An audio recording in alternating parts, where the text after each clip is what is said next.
On the jammed streets of Dhaka, bicycle rickshaws jostle for position with cars and trucks. In the world's most densely populated country, to survive, you have to find your niche. And in the global economy, Bangladesh has found its niche in exporting ready-made garments. But there is growing concern at the Babylon Group, where 10,000 workers churn out everything from t-shirts to formal wear. The worry is over Western consumers, who are buying less amid the economic downturn. Trade provides Bangladesh about 80% of its hard currency, while the industry has gone largely extinct in the developed world. In the past 3 decades, the Made in Bangladesh tag has become ubiquitous in closets from London to Los Angeles. Focusing on the lower and middle end, with some famous designer names also in the rack, has helped as stocks worldwide plunge and credit is frozen.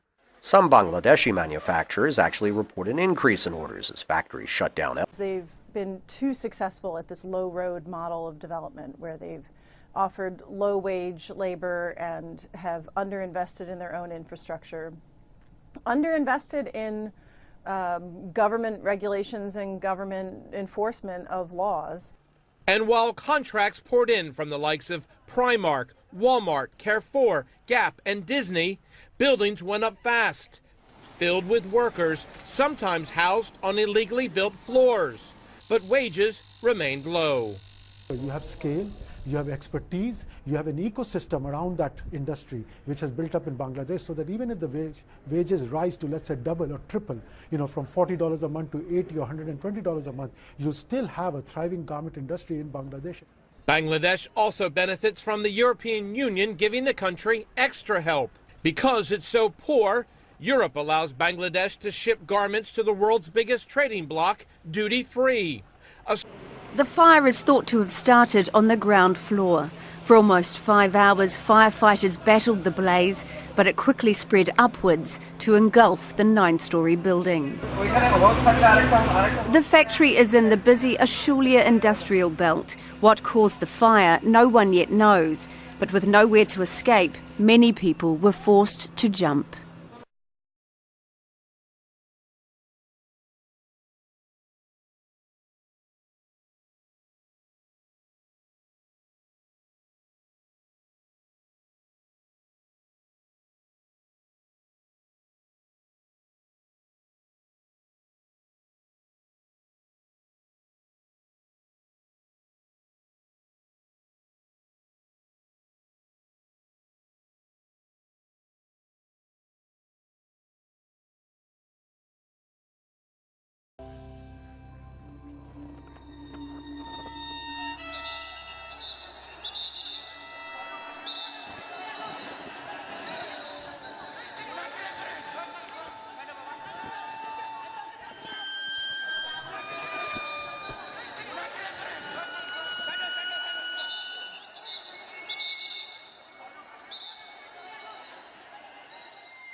People don't want to pay more.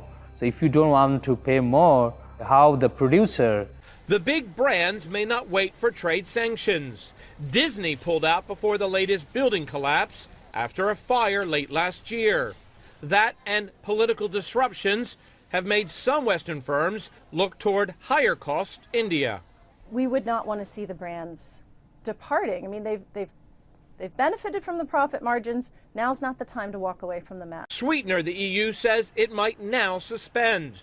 A penalty for the country not cleaning up its garment industry.